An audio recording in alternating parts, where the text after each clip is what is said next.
Olá pessoal, hoje nós vamos falar sobre uma das forças mais importantes da física, que é a força de atrito, né? Bom, nós sabemos hoje em dia que qualquer superfície, né, ela é formada por átomos. Na superfície da superfície nós temos elétrons, quer dizer, a gente imagina hoje em dia que cada superfície composta de átomos tem na sua parte externa, né, na superfície da superfície, elétrons. E todos esses elétrons, né, interagem com outras superfícies. Se eu pegar uma superfície como essa e tocar nessa, eu estou tocando, na realidade, elétrons contra elétrons. Na época de Isaac Newton, né, ninguém sabia da existência, da estrutura da matéria propriamente dita. Então imaginava-se as coisas de forma macroscópica, né? Então, por exemplo, hoje em dia nós sabemos que se empurrarmos uma superfície contra a outra, haverá uma repulsão de elétrons, né? Na mecânica clássica, né, de Newton, imaginava-se o quê? Uma ação e uma reação. Por isso que toda vez que quando você bate numa superfície qualquer, né, a minha mão também é feita na superfície de elétrons. Quando bate, há uma repulsão. Essa repulsão é a reação a ela aplicada, né? Então Isaac Newton não sabia, mas toda ação corresponde a uma reação devido à interação dos elétrons de uma com a outra. A minha mão é feita de elétrons na superfície, né? Então os corpos se interagem de maneiras bem complexas, né? Cada superfície tem uma estrutura um pouco diferente e aparece uma força que impede o movimento, que é a força de atrito. Então se eu colocar esse objeto sobre essa superfície aqui, madeira, né? Madeira prensada, essa superfície em específica, se eu empurrar ele para. Por quê? Porque existe uma força contrária ao movimento, que é a força de atrito. E é importante, tecnicamente, né, você classificar a superfície. Essa superfície que nós temos aqui, como é que eu posso medir esse atrito entre uma e outra? Nós medimos isso através de um coeficiente, né? O coeficiente de atrito, né? Então a gente sabe que a força de atrito que impede esse movimento, né, o corpo não anda porque existe uma força segurando ele na direção contrária, é proporcional à força normal, quer dizer, a reação da superfície contra ele, para cima. Essa força normal depende do peso do corpo. Então um corpo muito pesado, você vai ter uma força de atrito para empurrar ele mais intensa, né? Bom, forças são forças. Agora, cada superfície tem uma coisa própria dela, que é esse coeficiente de atrito. A gente representa por μ. Esse Ezinho significa que é um coeficiente de atrito estático. Então, esse corpo está parado. Para ele se movimentar, ele tem que vencer essa força e ele tem uma interação própria dele, dessas duas superfícies, que nós chamamos de coeficiente de atrito, que não tem unidades, e estático. Por quê? Para tirar ele do movimento, nós temos que vencer. Então esse coeficiente é o chamado coeficiente de atrito estático. Bom, e tem o dinâmico, né? Quando ele está em movimento, a interação com os elétrons é um pouco diferente. Então esse coeficiente é chamado coeficiente de atrito cinético. Mas na prática, como é que a gente determina esse coeficiente? Se alguém pedir a você, olha, ali tem uma superfície tal, ali tem outra superfície, quanto vale o coeficiente de atrito entre elas? Então a nossa tarefinha simples hoje é a seguinte: nós vamos colocar 4 objetos sobre um plano inclinado, né? Então nós temos aqui o plano inclinado, feito de madeira, e esse plano ele já está aqui numa posição, né? Aqui nós temos um nível, né? Vemos aqui que ele está bem certinho no nível, né? A câmera também. Então, é claro, tudo aqui é aproximado, né? Nada exato, não se preocupe com a exatidão perfeita, porque sempre tem um errozinho e tal, erro de paralaxe, né? Que a gente chama de erro de paralaxe. Erro de angulação na hora de medir. Quando você vai medir, pega uma régua e observa ela, se você olhar ela de frente, você pode marcar um valor, olhar um pouco de lado. Então, isso são erros experimentais. Então, se nós pudermos determinar uma coisa o mais preciso possível, é o que nós tentaremos fazer, mas sempre há erros na medida. Não vamos nos preocupar com a exatidão completa, mas vamos nos preocupar com a metodologia, né?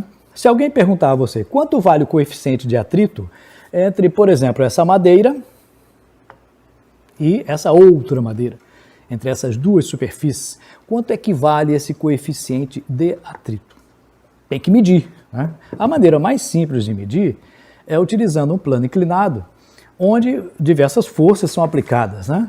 Você sabe que no plano inclinado nós temos um ângulo em que esse objeto vai ter uma resultante que vai fazê-lo descer da rampa. Então, se eu colocar esse objeto sobre a rampa, né, as forças aplicadas sobre ele são a força peso, a força normal, a força de atrito, que segura ele, não deixa ele descer. E se essa resultante vencer a força de atrito, ele vai descer. Então, por exemplo, se eu inclinar aqui, está inclinado, mas ele não desce. Por que ele não desce? Porque a resultante ainda não é zero, né? Não venceu a força de atrito. Ele tem que equilibrar a força de atrito que está segurando ele ainda sem descer. Então, qual é o coeficiente de atrito? Bom, se você comparar aquelas figuras e comparar o ângulo geometricamente, isso aí o professor fez na teoria para você, você vai verificar que esse coeficiente de atrito estático, né, é exatamente a tangente desse ângulo de inclinação. Tá? Então, quando inclinarmos o plano inclinado, olha, não desceu ainda, não venceu a força de atrito. Vai chegar uma hora que ele vai descer.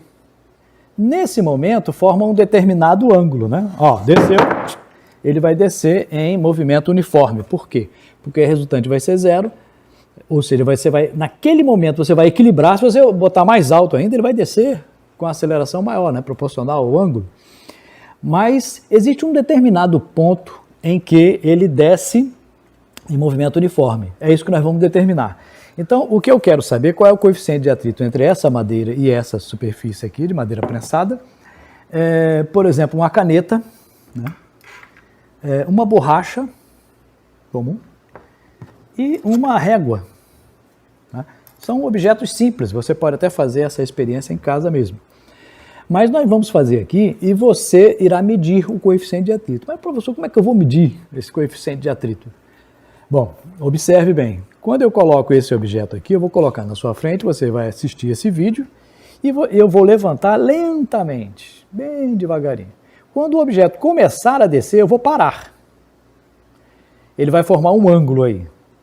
Então, digamos que, tirar o objeto, digamos que ele parou aqui, nesse ponto. Então, forma um ângulo. Se eu determinar a tangente desse ângulo, eu estarei determinando o coeficiente de atrito. É um valor numérico sem unidade, né? 0,2, 0,3, 0,5. Se o coeficiente de atrito, aquele valor que der, é o coeficiente de atrito daquelas duas superfícies em específico, né? Se eu fizer com papel ou com outra madeira ou plástico, vai dar diferente. Então, se você quiser determinar o coeficiente de atrito, você tem que medir esse ângulo, a tangente desse ângulo, né? Mas como é que eu vou medir, professor? Eu estou em casa, na frente do computador, na frente do celular, assistindo esse vídeo. Como é que eu vou fazer? Você vai fazer da seguinte forma. Você irá medir, né, utilizando uma régua, né, comum. Tá? Então, observe que nós temos aqui uma régua. Tá? Você pode medir do próprio monitor. Tá? Mas eu tenho um monitor grande no meu computador, um monitor pequeno, ou é no celular bem pequeno. Não importa. O que importa é que esses valores são proporcionais. Então, por exemplo, se eu inclinar esse objeto, vamos supor que está aqui, né? Aí ele começou a descer aqui, eu parei. Eu vou parar e você irá medir em casa. Eu não vou fazer medida não, quem irá fazer medida será você em casa.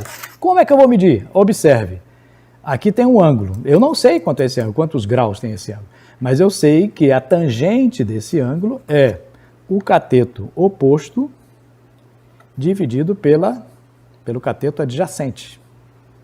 Então, o cateto oposto dividido pelo cateto adjacente vai dar a tangente. Você vai fazer isso em casa. Tá? Mas como é que eu vou medir? Você vai medir pela parte de dentro aqui. Então, você vai pegar a imagem, você pode até dar um print na imagem ou parar a imagem, né, no momento em que eu fizer, e medir desse ponto aqui, ó, pela parte de dentro. Essa linha aqui, ó, essa linha aqui de dentro. Não é essa linha aqui de fora, tá? A linha de dentro, você vai medir o cateto adjacente.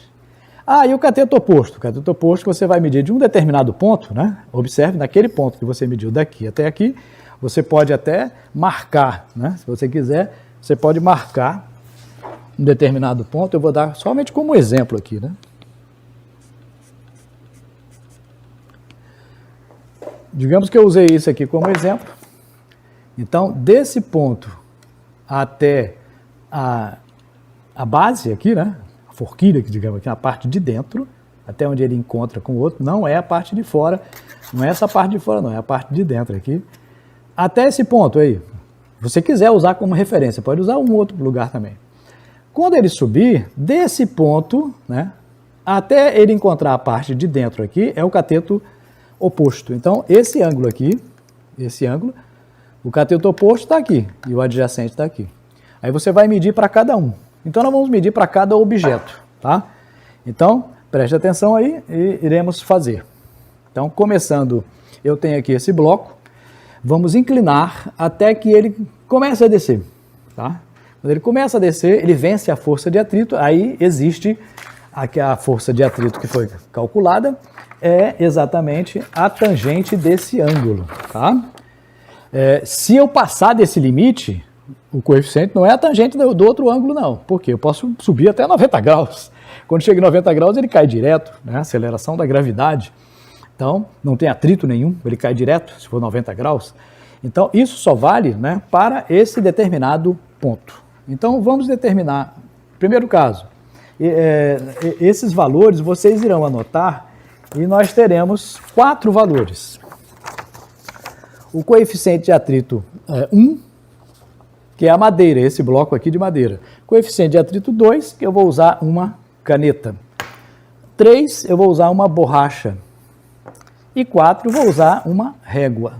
Tá? Então, qual dessas 4 superfícies tem mais atrito com essa daqui que eu estou usando? Então, você vai fazer a avaliação técnica. Dessas 4 superfícies, qual que a sua empresa compraria para que tivesse um atrito maior, né? Isso aqui poderia ser a bota de um funcionário, ele vai escorregar muito, qual que tem mais atrito e que evita mais acidentes? Como é que eu posso determinar o atrito entre um determinado calço de um equipamento, né, que está apoiado no solo? Qual é o tipo de cerâmica que eu vou usar? Ah, uma cerâmica que tem um coeficiente de atrito maior. Qual delas? Então você pode fazer um teste de um determinado material com uma determinada superfície. Desses 4, qual que tem maior atrito, qual que tem menor? Então a nossa tarefa é colocá-los em ordem crescente, do menor para o maior, por exemplo. Tá? Então vamos determinar primeira determinação dessa superfície de madeira com essa daqui. Então olha lá, eu vou inclinando. Quando eu parar, aí você irá medir. Ainda não está descendo, vamos ver, bem devagarinho. Vai chegar uma hora que ele vai descer. Opa, desceu. Então, nesse exato momento, ele forma um ângulo. Que ângulo é esse? Quanto vale a tangente desse ângulo? Então, aí nesse momento você para o vídeo, né? Pode dar uma parada, ou então um print da tela, e você vai medir, agora eu vou descer, viu? Você vai medir esse ângulo, esse cateto adjacente e o cateto oposto. Então, o cateto oposto sobre adjacente dá a tangente, certo? O outro objeto que nós iremos fazer será uma caneta. Então, a caneta está aqui. Quanto vale o coeficiente de atrito entre essa caneta e essa superfície em específico, que é a madeira prensada? Então, atenção, vamos lá. Quando ela começar a descer, eu vou parar. Viu?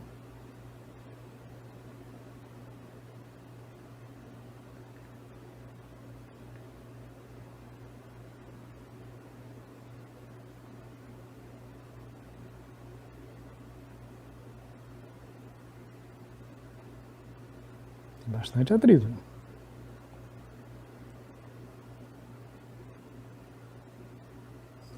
Pronto, desceu. Então aqui, ó, caiu aqui, meio de lado, vocês não viram direito ela descer. Esse ângulo aqui, aí você dá uma parada aí, a tangente desse ângulo é o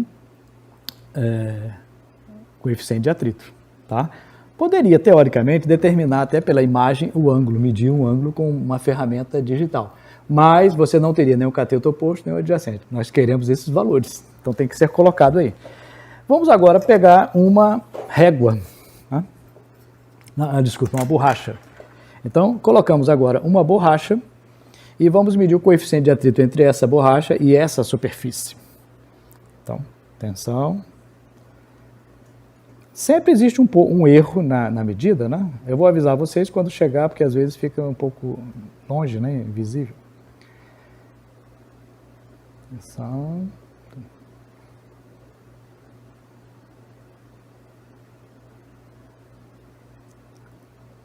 Opa, pronto, desceu. Então, o ângulo é esse aqui. Quanto vale a tangente desse ângulo?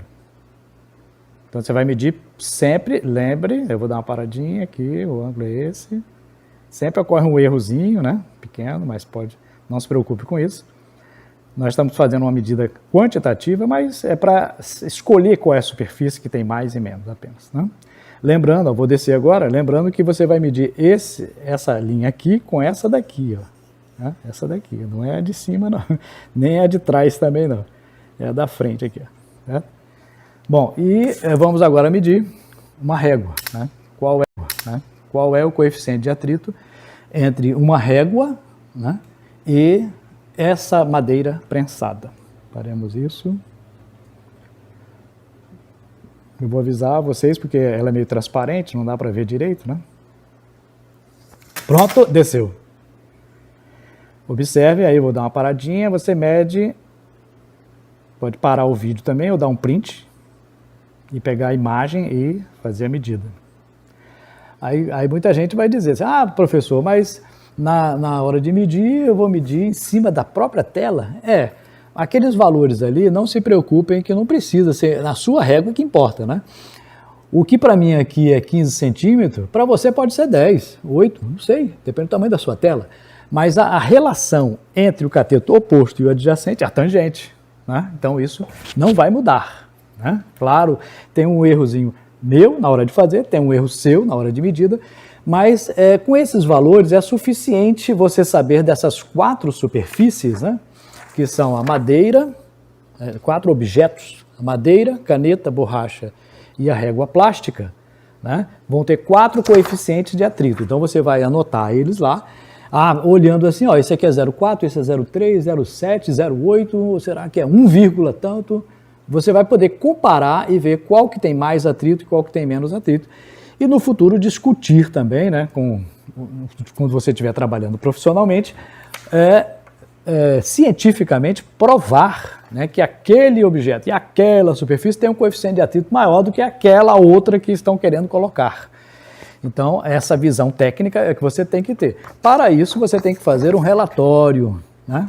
Não esqueça, ó, qual é o nosso objetivo nessa experiência? Verificar qual das superfícies possui mais atrito e qual possui menos atrito em relação a uma padrão. No caso, é essa aqui. Né? Qual é? Você vai dizer no seu relatório. Qual o material que eu usei? Foi utilizado, né? Professor que fez, mas foi utilizado um plano inclinado de madeira prensada, 4 objetos, utilizou-se uma régua milimetrada para fazer as medidas e, na conclusão, verifica-se que o objeto que possui mais atrito é o objeto tal, com coeficiente tal, seguido do tal, depois seguido desse e, finalmente, o que tem menos atrito é esse, o que tiver menor coeficiente de atrito. Isso porque num laudo técnico, relatório científico, né, ou de engenharia, ou de técnico de ensino médio, não importa, ele tem que ser bem descrito e bem explicado para que a pessoa entenda exatamente o que se quer obter, ok? Então faça o experimento, faça essas medidas, faça o relatório e entregue ao professor. Vai lá. Até mais.